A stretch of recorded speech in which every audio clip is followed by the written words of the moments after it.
landmark in Delaware, the old Castle County Prison. This prison, starting next week, is going to be torn down and making way for what is called Greenbank Park. Part of the prison complex is behind me on both corners fronting the Kirkwood Highway, the old towers. Actually, these two towers, the one here and the one to your right on the other corner, are the two things that will remain from the old prison. It seems that these towers, which once were used for security purposes, are the ideal thing that children love to play in. So these two towers will not be torn down. They will be used instead, probably for the best thing they could possibly ever be used for, and that's for recreation for kids. They love it. However, the prison behind me is rather grim. The cornerstone says 1900.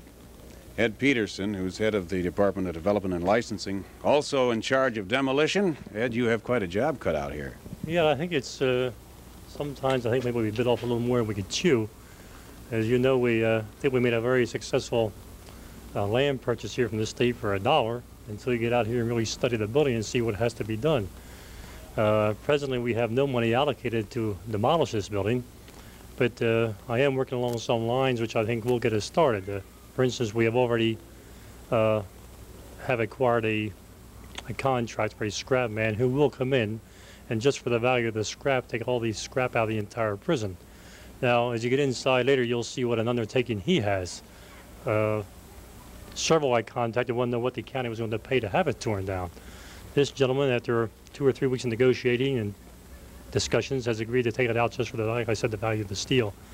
The entire building, as you get into the center, you'll see will be supported by the cell blocks in the center. The cell blocks are 4 stories high, run from the ground to the roof. So to try to tear the building down without standing in there, I think would be an impossibility. We've also negotiated a possibility with the Marine Terminal in Wilmington to take all the stone that we knocked down, all the concrete bricks and all down there for a bulkhead they are building. Well, I've given the scrap man about 2 months to get what he wants out of the building. At that point, I hope to have prices either one way or the other to blow it down or have a large crane come in with a destruction type ball to knock it down one way or the other. And I also hope by then that our agreement with the Marine Terminals worked out where they will haul the rubble away for fill. I think the federal government requires them to have stone and concrete fill for the outer part of their bulkhead, and I'll never get an opportunity like this again, I don't think. So this prison, which has been in effect since the turn of the century, hasn't housed prisoners in years, will finally be coming down in a couple of months. This is the exercise yard here where the prisoners used to get out, walk around a little bit, get some sunshine. And it's kind of interesting that this prison is coming down to make way for a recreation park, a park that will be used for exercise for the people of Newcastle County. This is John Lang, Channel 12 News.